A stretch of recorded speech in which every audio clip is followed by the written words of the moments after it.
Anathon Media presents Glimpse, Episode 10, Final Entry.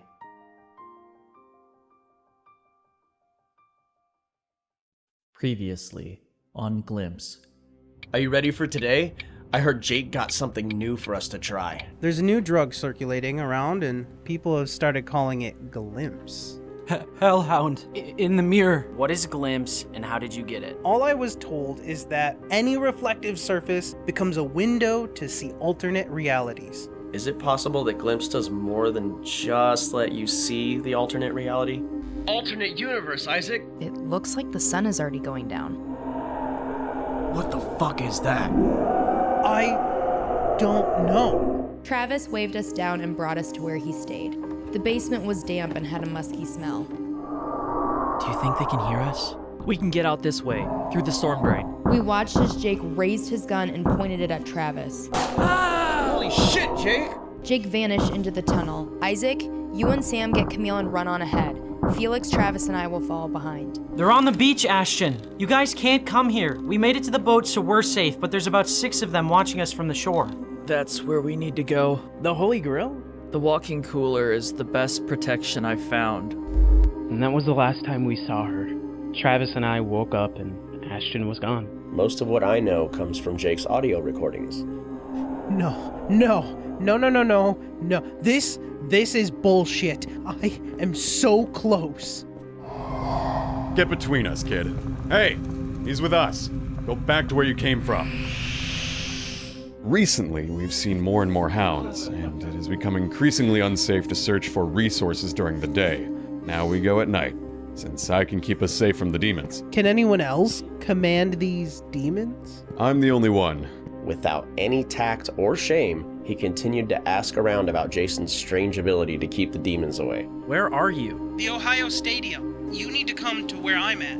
I'm with a whole community of survivors. I can't pass up this opportunity. You can do whatever you want, but I want to go.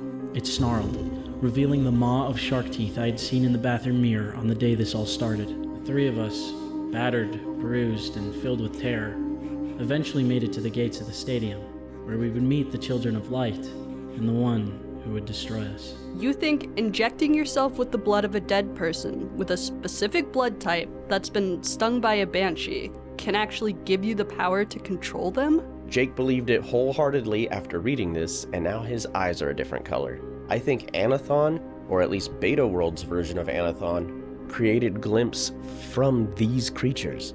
I think it's possible that Anathon is the reason these creatures exist, and the cause of Beta World's destruction. And if that's true, then it's possible that Anathon could cause the apocalypse on our world too.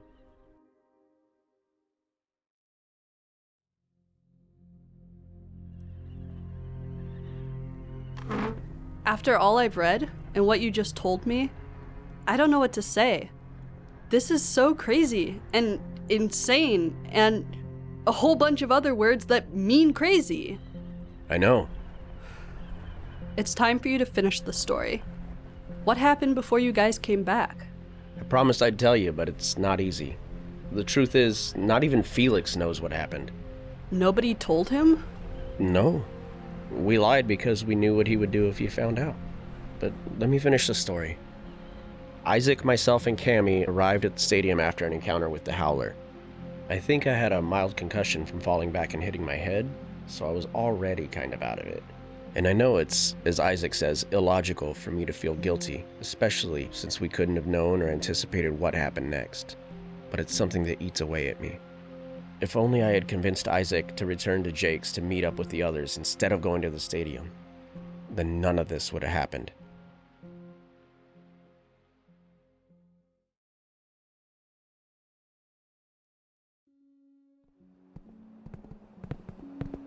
Oh my god, we're finally here. I wonder what gate we're supposed to go to. This is the main entrance to the stadium, I think. You're not a sports person, I take it. Not at all.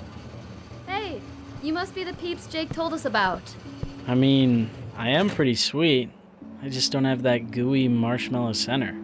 That is totally something Felix would say. Then I will never say that again. Come on in. I already radioed Jason, and he should be down in a moment. You guys have radios? I thought all technology was destroyed. You guys have radios too, right? That's how Jake contacted you? I mean, yeah. Well, come on then. Get your butts inside. With those howlers prowling around, there's no reason to stay out here. Howlers? Jason and his group call them hellhounds. They're like Siamese cats, but dogs. Naked and vicious. Oh, yeah. We know about those. I'm Carisa, by the way. I'm Isaac, this is Camille, and that's Sam. Nice to meet you. Now, get the hell inside before I leave you all out here. We stepped past the gate and waited for Carisa to shut it before we entered. Jason, the one I was telling you about, approached from down one of the corridors, followed by the one called Nick, who you read about in the journal. Welcome, guys. It's nice to see some new faces. I'm Jason, and this is Nick. Nice to meet you. Whoa. Look at his eyes. I think my friend here has a concussion. Is there anywhere he can rest? It's been a harrowing journey just to get here. Of course. Nick, can you show the guys to their quarters? It's right next to Jake's. I can have Carisa show this beautiful young lady to her room. Yes, sir. You're splitting us up? We separate the unmarried men and women into different areas for privacy reasons. Living in a stadium makes it hard to have any privacy, so we wanted to make sure the people feel safe. I'm fine with that, though we aren't staying long. You have somewhere else to be? We have to get home. Others are expecting us. Oh, so you live with Jake in the basement? Basement? Cammy, are you sure you're okay with being in a different area than us? I'll be fine. I think I just need a nap. You promise we won't be here too long. I just want to chat with people for a little while, and then we can take Jake and go. Jake's leaving too? Good riddance. That kid gives me the creeps. No offense. Trust me, none taken at all. He's a sleazy one. Cammy, you go take your nap. I'll go with Sam and then explore while you both rest. We can figure out our next steps once you're awake. Sounds good. Rest well. Come on, chica. Just follow me. See you both soon. So, where are you guys planning? You guys will be near Jake, close to my room. I'll save you the tour for now, but Nick, make sure to show them where my room is later. Yes, sir. If you guys need anything while you're here, you can always stop by my quarters and ask. If I'm not there, I'm sure you can find someone else who can help. Sounds good. Thanks. Are you sure you guys aren't staying? It's safer here than anywhere else. As crazy as this sounds, we actually have a safer place we can go. Safer than the stadium? Yeah, unlikely. I know, sounds ridiculous. But for now, we're here. So let's get this boy a bed. We'll speak again soon. But for now, get some rest. Follow me, guys. We'll have to take the stairs to the upper floors. Think your buddy can handle that? I'll be fine. I just have a headache and I'm a bit dizzy. I can help you if you need it. Climbing the stairs was harder than I expected. It felt as though I had vertigo or something, but Isaac stayed by my side until we got to the floor that Nick stopped at. How do you guys have electricity? A working generator? That's how we started, but solar power has helped. We have a few people here who have been learning how to fix the technology affected by whatever hit us on day one. We know our gasoline will only last so long, even with the stabilizers. We needed alternative sources of energy. The emergency lights stay on constantly for safety. It's not a perfect system, but Patrick will figure out how to make it better. He always does. I'm guessing Patrick is one of your engineers. The best one. That is really cool. So, where are you from? That's a bit complicated. There's a neighborhood a couple hours walk from here. That's where we've been staying. I'm guessing it's close to where we picked up Jake. I'm lucky I found this place. After the world fell apart, I didn't know what I was gonna do. My family was dead, and I spent days just wandering about, not even seeing another person. I honestly don't remember how long I was out there before Jason and his group found me. Both you and Carisa have been using that phrase, his group. Aren't you a part of his group? Oh, hell no. Jason is part of a religious thing called Children of Light. Some apocalyptic cult or something. Though, don't use that word in front of him. They have some weird beliefs, like the idea that we're all in purgatory, and that if we can survive here, we'll go to heaven. I don't believe that nonsense. And thankfully, we don't have to believe that to stay here. He runs things though, and is the leader of everyone who decides to stay. Just what an apocalypse needs. A death cult. It's not like that. I don't think. Jason is actually a very humble and nice man, especially for a leader. He wants to save who he can. He gives me the creeps. His vibe is, off-putting. Exactly. Once you get to know him, he's not too bad. By the way, this is his room right here. Holy crud. You can see the whole stadium from here. I think that was the idea. As you can see, there are tents set up in the field below. Some families thought the ground would be more comfortable than staying up here. So where exactly do you live that's safer than the stadium? Some underground military base or bunker, I'm assuming? I highly doubt you all live in a basement. If I told you that, I'd have to kill you. I can respect having a secret. This place already has a bunch of them. We walked a short distance before Nick stopped. This is Jake's base right here. Yours is right next to it.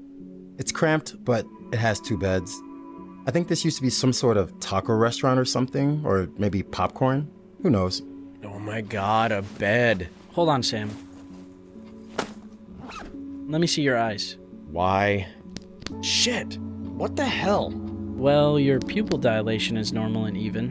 Why does that matter? Normally, it's not good to sleep if you have a concussion or the symptoms of one. You seem to be walking just fine, except for the stairs, so I think you'll be okay to sleep. Thank you, Dr. Isaac, for your vast medical knowledge. And you're a bit grumpy, which is a great indicator that you need a snooze. Fuck you. I have some things to do, but I'll leave you to your whatever you're gonna do. What kind of job do you do here? I'm one of the main scavengers for the stadium, along with Carisa and Jason. Sounds dangerous. Not as dangerous as you think. We go mainly at night. After all, it's safer than going out during the day. In what world does that make sense? Well, we know that the Howlers or Hellhounds, whatever you wish to call them, only hunt during the day. They're vulnerable to bullets, but if they attack as a pack, there's no number of bullets that can save you. The Banshees, on the other hand, they're so much easier to handle, especially with Jason's strange ability to command them. But you didn't hear that from me. We aren't really supposed to talk about it. Wait, back up. Jason can command the Banshees? He didn't used to have that ability, but somehow he figured out a way to make them leave us alone when we're scavenging. So the night is the safest time to go. But how? I asked him once, and he said the cost of gaining such an ability was too high, and he wouldn't allow anyone else to attempt it. Something about infertility or something. What in the world? I told you, that guy is creepy. I have to go inventory our supplies before the next run. I'll catch you guys later. Jason can command the Banshees. I'd love to learn that trick. Who cares? Soon we'll be away from this screwed up place and won't have to worry about it again. Yeah, you're right. Jeez, I'm more tired than I expected, especially after sleeping as long as I did on the boat. Did you know that sleeping 8 hours after being awake for 3 days does not make up for the exhaustion? Plus, now that we're safe, I'm gonna assume you feel the fatigue from the adrenaline dump. All right, Dr. Samuel, you may be correct. Don't ever call me that again if you value your life. Fair enough. This isn't too bad for being in a stadium restaurant. Holy crap. I'm really feeling it now. There was a pause, and I looked over at Isaac, who had his eyes closed already. Within moments, he had fallen asleep, and shortly after, I joined him.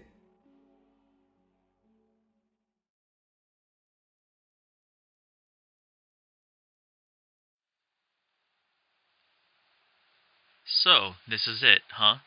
You came through a mirror? Yeah, it's crazy, I know. I mean, it seemed that way at first, but the more I thought about it, it's not any crazier than surviving the end of the world for 3 years while hiding from twisted monsters. Touché. Well, your friends aren't here. We going to wait? For now. My radio's turned on, so we'll hear if they call. What if they don't come back before dark? We can't stay here. They'll be here. Camille has to come back to me. I hope for your sake they come back soon, because once the sky starts to darken, we can't stay here. We have 3 days before we have to worry about that. If it gets to that point, I'll give you Ashton's pill and let you go through. I'll hold you to that. I'm curious about something. Did you ever find out what happened to your brother? As far as I know, he's dead. I'm not gonna stay here in hell hoping that somehow he miraculously survived. That's fair. I'm gonna get some rest while you wait. My leg is killing me. Okay. Isaac, Sam, Camille, anyone out there?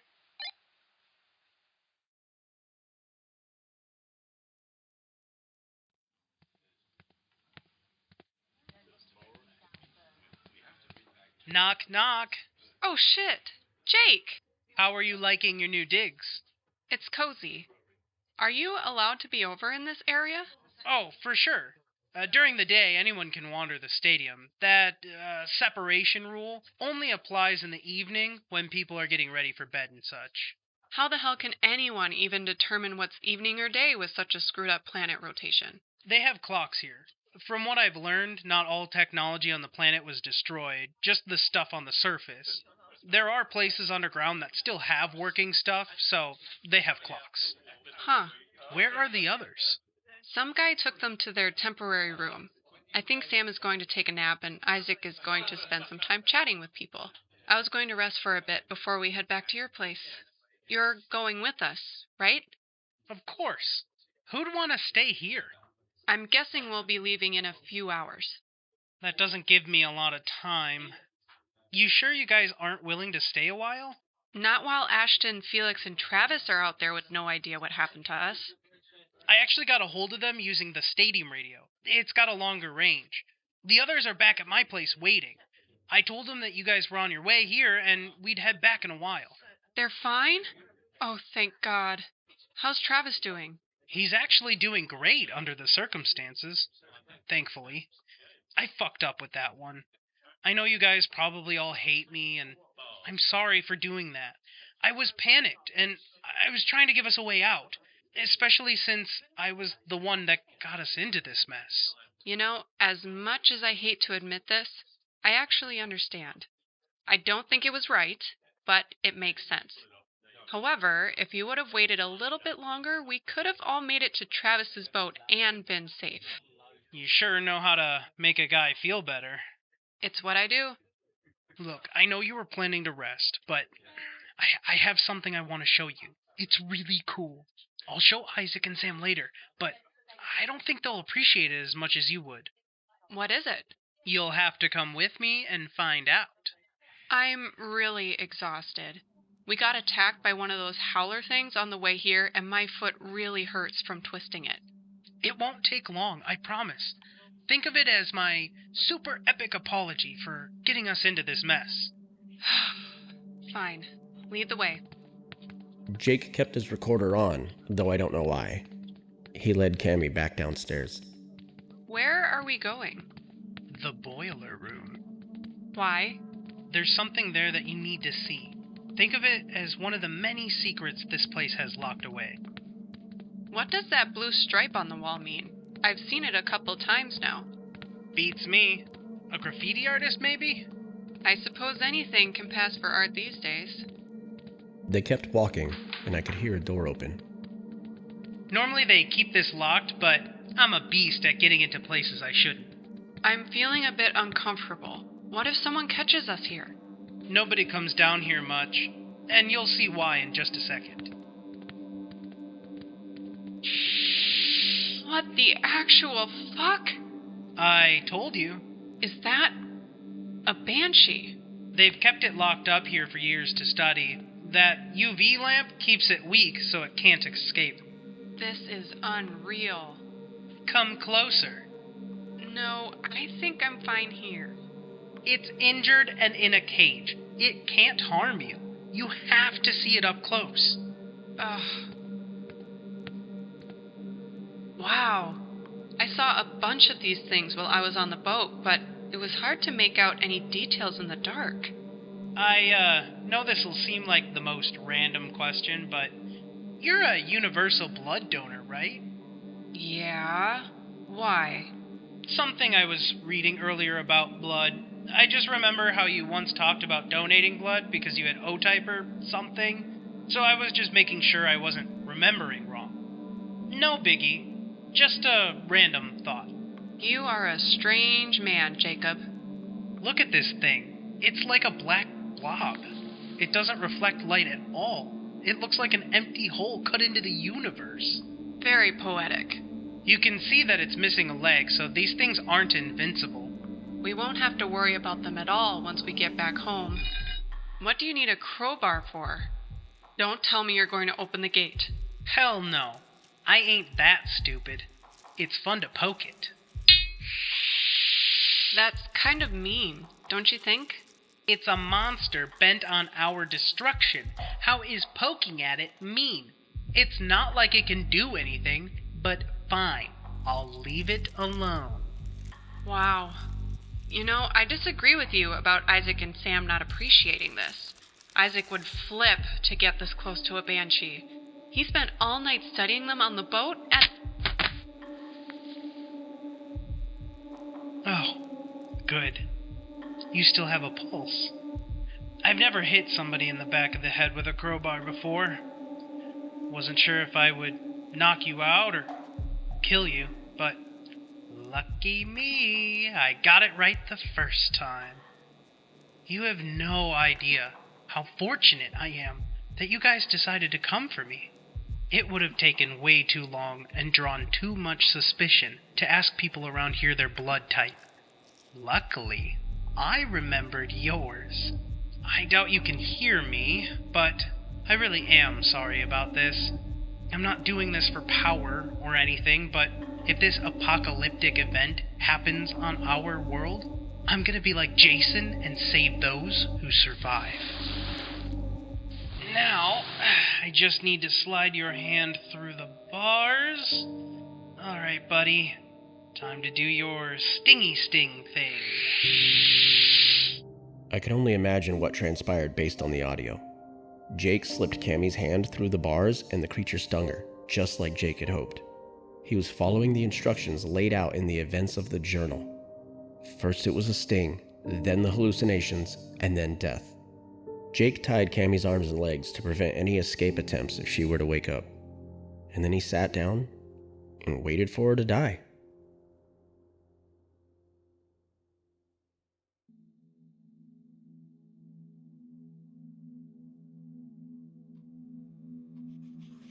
I don't know how long I slept, but hours had passed before I finally awoke. Sam was passed out on the cot next to me, and I slowly climbed to my feet, trying to clear the grogginess from my mind. I needed an energy drink, or coffee, or something to clear the fog. I turned on my phone, which thankfully still had some battery life left, and scrolled through some of the photos I had taken of the banshees while on the boat. The quality was garbage, but you could still make out some of the void black shapes along the shoreline. I knew it wasn't enough to convince people that this event actually transpired. My parents wouldn't understand why I had been gone 3 days without warning them, or even answering any texts or phone calls they may have sent me. I was willing to bet I would be grounded for the rest of my life. My phone said it was 10 o'clock at night, though as I stepped into an area looking out at the open stadium, I could see that the sun hadn't even reached its zenith in the sky. Nobody was walking around, and I suspected that perhaps this post-apocalyptic society kept the same sleep schedule and didn't let the daylight keep them from going to bed, which was inconvenient because I had wanted to talk with people. I headed back in the direction of our temporary quarters and walked over to where Nick had said Jake was staying. I had hoped to talk with Jake and clear the air before returning to his home as a group, but he was nowhere to be found. It was a small space in what had been a pretzel shop, but it was big enough for a cot to fit and provide privacy with a curtain that extended over the opening in the wall. Jake's backpack sat at the foot of the cot, and I admit I was feeling nosy, so I stepped past the curtain, grabbed the backpack, and sat down. "Let's see what you have in here, buddy old pal." Jake had claimed that we all had the same equipment in our backpacks, but I was curious to find out if he had brought anything extra with him. I found his glimpse pill tucked away in a side pocket, and I'll be honest, everything inside of me wanted to take it, grab the others, and run. The world wouldn't miss a psychopath, would it? But I'd never forgive myself if I did. However, I knew I could use it as leverage, so I placed it in the pocket of my jeans.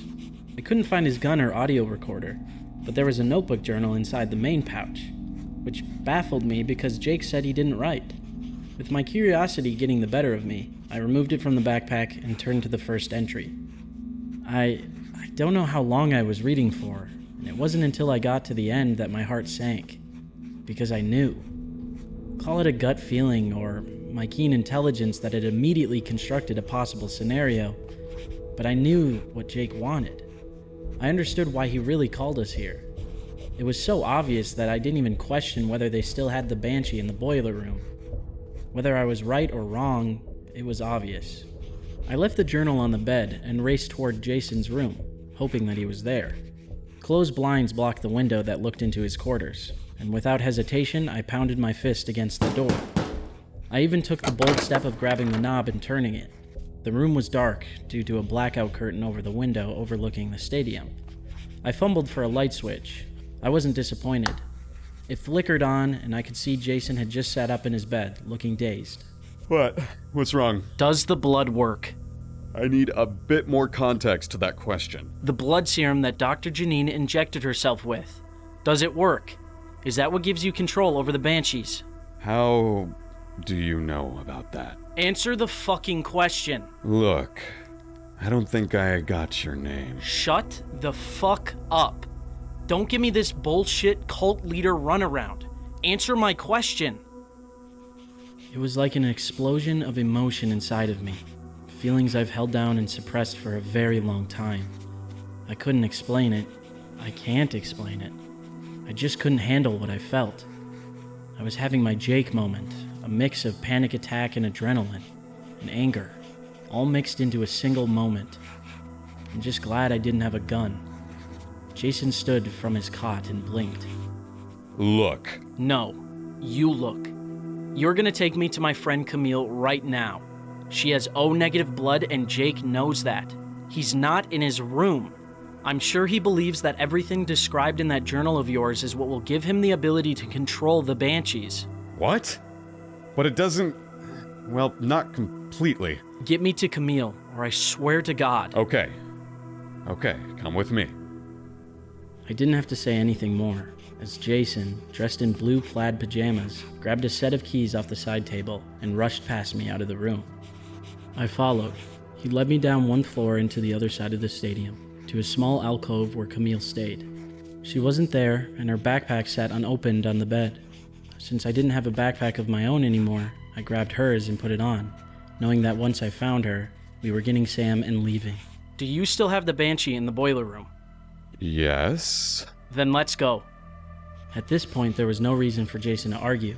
I'm sure he had a million questions running through his own mind, but he pushed past them and led me down another flight of stairs, nearly bumping into Carisa. Carisa, get Nick and have him meet us in the boiler room right now. Why? What's going on? No time. Just do it. Jason led me down a hall with a blue stripe. When we came to a locked door, Jason grabbed a key from his keyring and unlocked it before being the first to enter. There was very little light as we arrived in the room, and the faint glow that allowed us to see came from a lamp in the far corner. The sun beamed from the journal. It was pointed at a cage where the injured Banshee laid curled up into a ball of void black. Nearby, I could see Camille, her hands and feet tied, and Jake sat next to her with a grin on his face. I didn't expect you guys to find me, but it's whatever. I'm almost done here. I tried approaching Jake, but he held up a gun. Once I'm done, you can have her, but this is far more important. What the fuck did you do to her? Wow, I never thought I'd get the honor of hearing you swear. She's dead, Isaac. The Banshee stung her. It turns out people with her blood type die after being stung. But her death won't go to waste. You're full of shit. I knew he wasn't. I knew he was telling me the truth, but I couldn't accept that Camille was gone. And just to prove his point, Jake aimed the gun at her head and fired. Jake pointed the gun back in my direction. All I could do was stare at the lifeless body of Camille on the ground. The gunshot had diffused my anger, and although I heard the conversation that came next, my mind was in another place. A dark mental pit. A place of escape to avoid feeling anything. She's been dead for a few hours. How long am I supposed to wait before I inject myself with her blood, Jason? Your journal wasn't very clear. Jake, it's not what you think. There's more to this than just injecting yourself with her blood after death. Sir! Nick had entered the room, his own weapon drawn. It's a party! Look, you guys, I'm not here to hurt any of you, but What you don't know is that where we come from, these things don't exist. Yet. And I'm giving myself the advantage for if and when they do. This really has nothing to do with either of you. What is he talking about? What's going on? Jake reached into his pocket to reveal his recorder.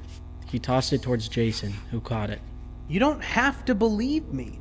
Just listen to my recordings. Isaac, Camille, Sam, and I, we're all from an alternate universe where none of this shit happened. I'm only preparing for when it does. It would give our world a better chance if I had the same powers to control them right in the beginning. This kid is insane. Nick, get Isaac out of here. I'll handle this. Put his recorder in my room. I'll listen to it later. Jason handed the recorder to Nick and waved him away. But sir... Nick, don't argue with me. Just go. Nick lightly grabbed my arm and pulled. It felt as though I was on autopilot, and although I wanted to stay, my legs disagreed and followed Nick. I couldn't talk. I could barely think. One moment I was in the boiler room, and the next I was standing in front of the curtain, blocking the view of the alcove where Sam slept. Was Jake telling the truth? Are you guys not from here? Yes. I have so many questions, but fuck it. You two need to get out of here. What's going on? Sam's voice appeared from behind the curtain, and he brushed it aside to see Nick and I standing there. Do either of you know how to ride a motorcycle? I've ridden a dirt bike. Does that count? It'll have to do. Come with me. What about Camille? Camille is dead. Jake killed her. What the fuck? I don't know what's going down in the boiler room right now, but you guys have to go right now. If Jason believes Jake's claims of you guys being from another world, I don't know what he'll do. That goes against the beliefs of the Children of Light. They think that this place is a spiritual purgatory. They're fine with people not believing as they do. But any belief that's contrary is usually silenced. If not by Jason, then by other leadership. Am I still asleep? Because this feels like a nightmare. I took a breath to push all the raging emotions aside. Emotions were irrational in that moment. I needed to rely on my logic. Something seemed to click in my brain and I was able to regain my composure. Take this. Don't leave it here. Nick handed me Jake's recorder and began to walk away. Follow me. Sam grabbed his backpack, and as we passed Jake's room, I reached in and grabbed the doctor's journal. I unzipped Sam's backpack and shoved the journal inside before continuing after Nick. He led us downstairs to the gate where they kept the motorcycles and handed Sam the key. I'll take care of the gate. Just go. Don't look back. Do you want to come with us? I just started a family and have a kid here. I can't leave them to save my own ass. Just make sure you hurry back home. There's no telling how many howlers will be drawn to the bike noise. Thank you, and good luck. Nick opened the gate as Sam started the motorcycle. With everything going on, I hadn't even thought to question the fact that they had a working vehicle. I climbed on the back and wrapped my arms around Sam's waist, the way I've seen it done on television. He got the hang of riding faster than I expected, and within moments, we were heading away from the stadium, never to see the others again.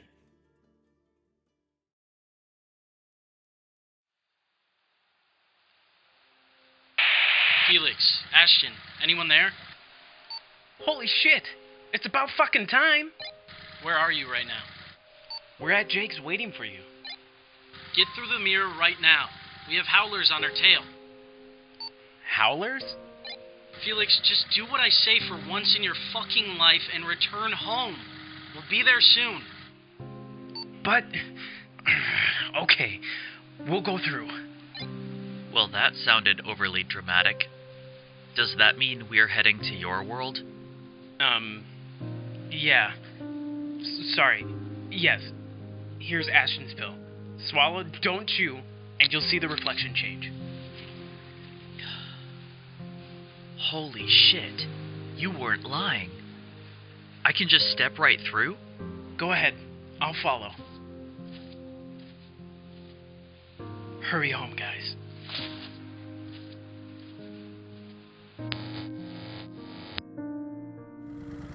Do you think he bought it? I think you swearing convinced him.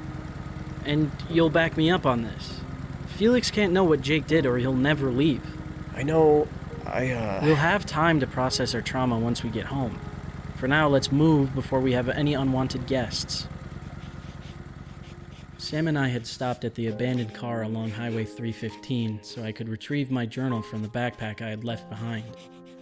With no signs of howlers nearby, I had taken a moment to discuss my plan with him, which he thankfully agreed to, and then we were off again. We reached the house without any monstrous encounters and proceeded to Jake's room. We took our glimpse pills and watched as the mirror shifted to reveal our reality, and I could see Felix fidgeting on the other side while Travis was laying on Jake's bed. Sam and I removed our packs, hugged them close, and stepped through.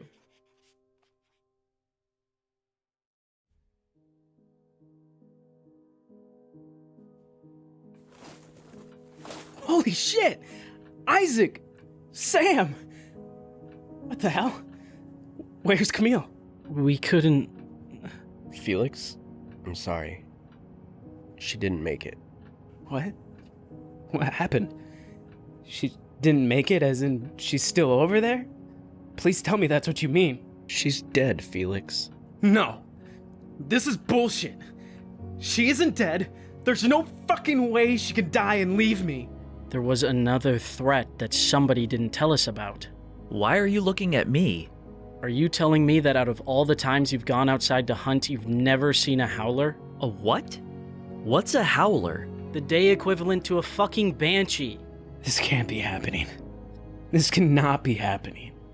This is my nightmare. We were coming back when a pack of these things chased us. They're fast.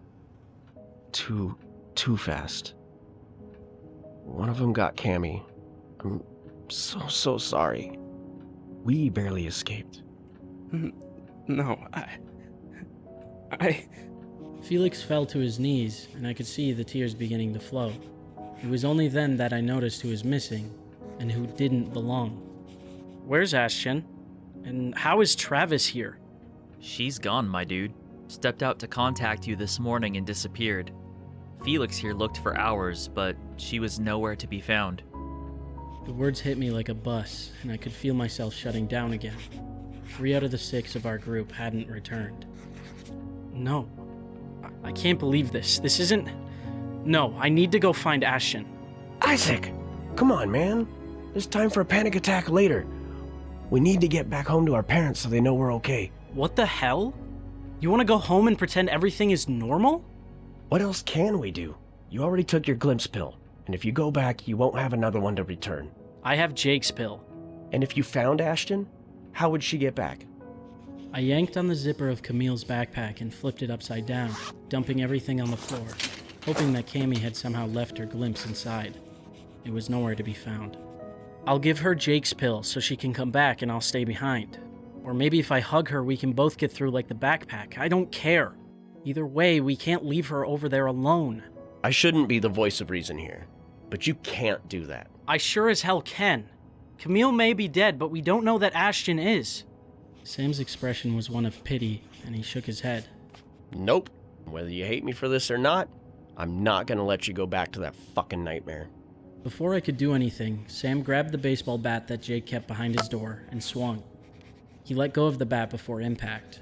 I suppose it was to make sure it didn't phase through into beta warp. The mirror, the gateway to our terror, shattered. And that was when my mind broke and everything faded to black. I don't remember anything after that. I had become catatonic, and it took help from both Sam and Travis to get me home. Life has continued to spiral after that. And now you know why I can't be around anymore. There's no reason to keep on living knowing what I caused. I give up. And that's how it happened, Shelby. We'd been gone for 4 days. Jake's parents must have been away for the weekend because nobody came at the sound of the smashed mirror, and we were able to leave the house without issue. But not before framing Jake for Camille's disappearance. As usual, my dad hadn't noticed I'd been gone. But Isaac's folks, they were pissed and grounded him for life. We found out later that Jake had told his folks that he was going on a camping trip with a friend, so they weren't expecting him home right away. Took over a week before they filed a police report. I don't know how Ashton or Camille's families handled them not coming home. The police first suspected Felix for Camille's disappearance, but Jake eventually became the #1 suspect. I've seen enough TV to know that I should wipe down everything that Isaac, myself, and Felix had touched. I took Cammie's journal, but left everything else of hers on Jake's floor. Nobody knew about the group or our connection to each other, so the police never talked with me or Isaac about what happened. And even though Felix didn't know what Jake had actually done, he followed the lie that it was Jake's fault. The police suspected that Jake and Camille had run away together. They never connected Ashton's disappearance with the others. As senior year began, Isaac's mental health continued to spiral, until eventually, well, you know. I don't know where Travis went after that. After we got Isaac home, he took off. And now we're here. And after talking all this through, I think I know what our next step should be. We need to talk to Jason.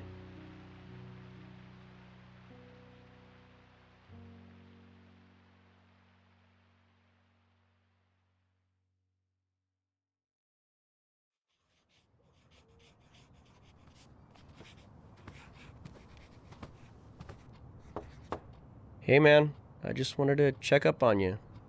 How are you doing? I'm okay. I'm just worn out. These new meds they put me on make me tired. Are they helping though? I suppose. I don't really know. I just feel numb more than anything else. I can understand that. But hey, at least we're officially done with high school. I'm lucky. I was able to pass with C's. I'm just thankful they let me make up the work after everything hit the fan. I won't have to do summer school. Were you expecting someone? No. It could be a package delivery or something. My mom has been doing a lot of online shopping lately.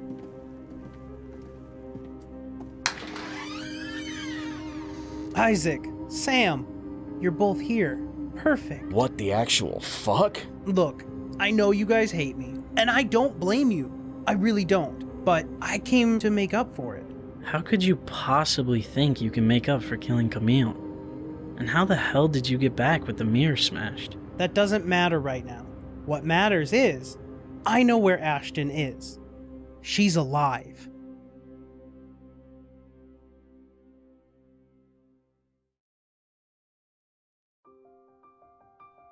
Glimpse. Written, directed, and edited by Lucas Heath. Starring Collin Norton-Zeimet as Isaac, Dennis Wyatt as Sam, Danna Gilbertson as Camille, Ron Dautel as Jake, Max Caudell as Felix, Alicia Shenreice as Shelby, Lucas Heath as Travis, Ezekiel Ashamu as Nick, Reanna Madson as Carisa, and Peter Hotvedt as Jason. Special music this episode includes A Web of Lies by August Wihelmsson, Absinthe-Minded by Damon Greene, Mellifera by They Dream by Day, Bill Troester by Jordan Hatfield, Informed and Prudent by Nantiro, An Abyss of Sadness by John Bjork, and Finding Melody by Gavin Luke. If you're enjoying this podcast, please remember to rate and review, and drop us a follow to get updates on new episodes. More content can be found at our Anathon Media Instagram and TikTok pages.